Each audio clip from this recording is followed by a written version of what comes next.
Desistência voluntária e arrependimento eficaz. Você conhece esses dois temas tão importantes e super cobrados para a sua prova da OAB? E mais, você consegue identificar em casos concretos qual instituto você deverá marcar numa questão da prova e quais as consequências disso num casinho concreto apresentado para você? Vamos resolver isso de forma rápida, direta e objetiva nesse vídeo. Agora, para que você nunca mais erre questões sobre esse, que é um dos temas mais cobrados da nossa prova da OAB. Mas antes de começar, curte aqui o canal do Estratégia OAB no YouTube, sigam as nossas redes sociais e ative aquele sininho para você ser notificado de vídeos importantes como esse de Direito Penal.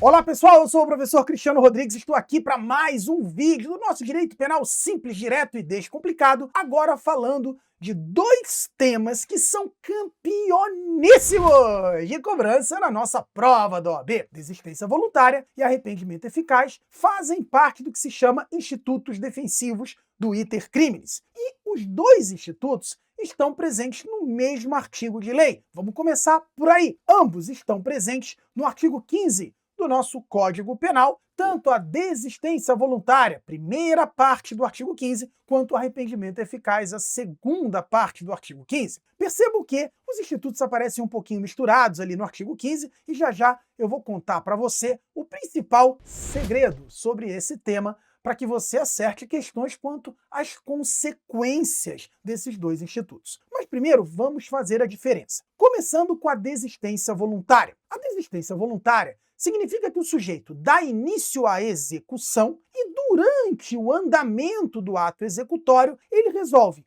voluntariamente, quer dizer, por sua própria escolha, desistir de prosseguir. Leia-se, ele para no meio do caminho. Ou seja, literalmente, ele para o que ele está fazendo, abandona, desiste de prosseguir naquela empreitada criminosa. E aí, é como aquele exemplo do agente que resolve subtrair o rádio de um carro. Ele quebra a janela do carro para subtrair o rádio e quando está ali mexendo no painel, ele resolve, por alguma razão, que é, por sua própria escolha, parar no meio do caminho, largar de mão. Preste atenção que a voluntariedade é ponto central, ou seja, ele resolve que ele não quer ir adiante, seja porque alguém ligou para ele, seja porque ele viu lá o símbolo do seu time preferido.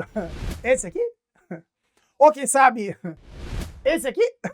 Não, brincadeira, só exemplo. E ele resolve não levar o rádio do carro. Tá tudo bem, ele desistiu voluntariamente de prosseguir e por aí a gente já começa a entender que ele não vai responder pelo crime consumado, 2, ele não vai poder responder por tentativa. E aí você vai se perguntar, qual a consequência disso para marcar na prova? Segura aí que eu já vou te contar. Agora, quando a gente fala de desistência voluntária, percebam que ele está dentro do crime e ele pode sair do crime. Por isso a doutrina clássica fala que trata-se da fonte de ouro do direito penal. Ele estava no ato executório do crime, parou e saiu de dentro desse crime. Isso vai ser importante para você entender a consequência já.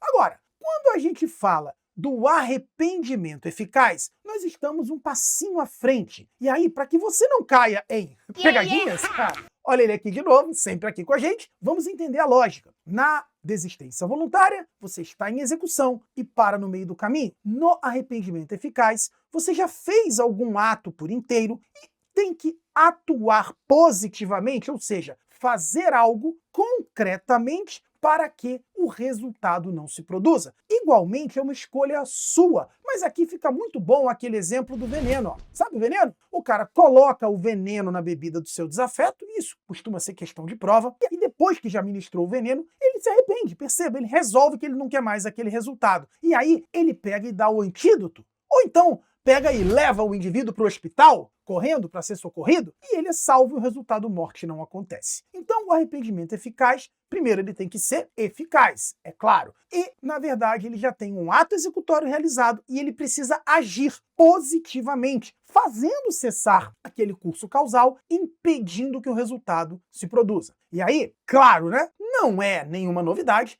que se ele não conseguir impedir a consumação, ele vai responder pelo crime, até porque o arrependimento não foi eficaz.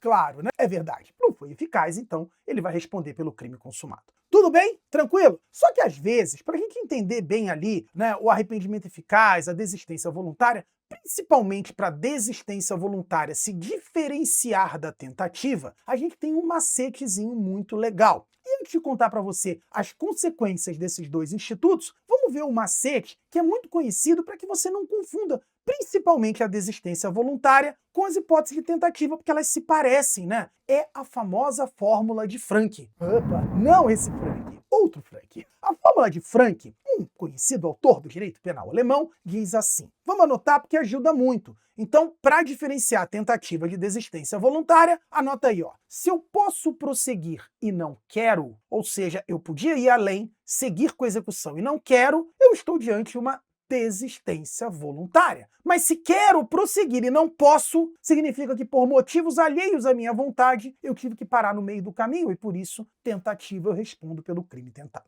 Uma vez que você já pegou esses dois macetes, agora eu vou te dar a chave para você responder questão concreta de prova sobre esses dois institutos, que é a consequência deles. E aí fica muito fácil mesmo se você entender o seguinte: tanto um quanto o outro terá a mesma consequência para você marcar em questãozinha de prova. Então, presta muita atenção, porque isso é questão de prova e a consequência da desistência voluntária e do arrependimento eficaz não aparece no artigo 15, mas você vai lembrar o seguinte: desistência voluntária e arrependimento eficaz possuem, então, a mesma consequência, atipicidade do fato sobre o qual incidiu a sua desistência, que parou no meio do caminho, ou sobre o qual incidiu o seu arrependimento, que atuou e conseguiu impedir a consumação. Então você vai marcar que aquele fato, aquela tentativa de homicídio, aquela tentativa de furto, nos exemplos que eu acabei de dar para você, deixam de ser tentativa, não configuram um crime consumado, evidentemente, e se tornam fatos atípicos. É evidente. E agora, atenção,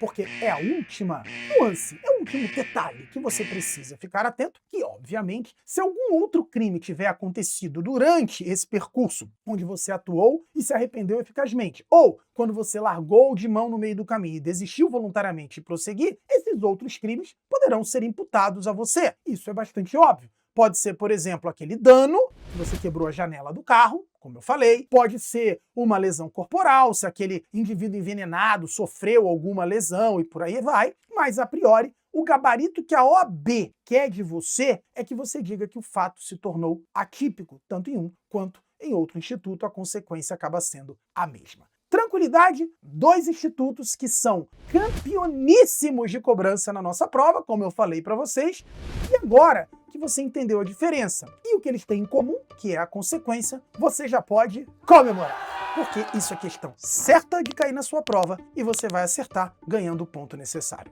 Valeu!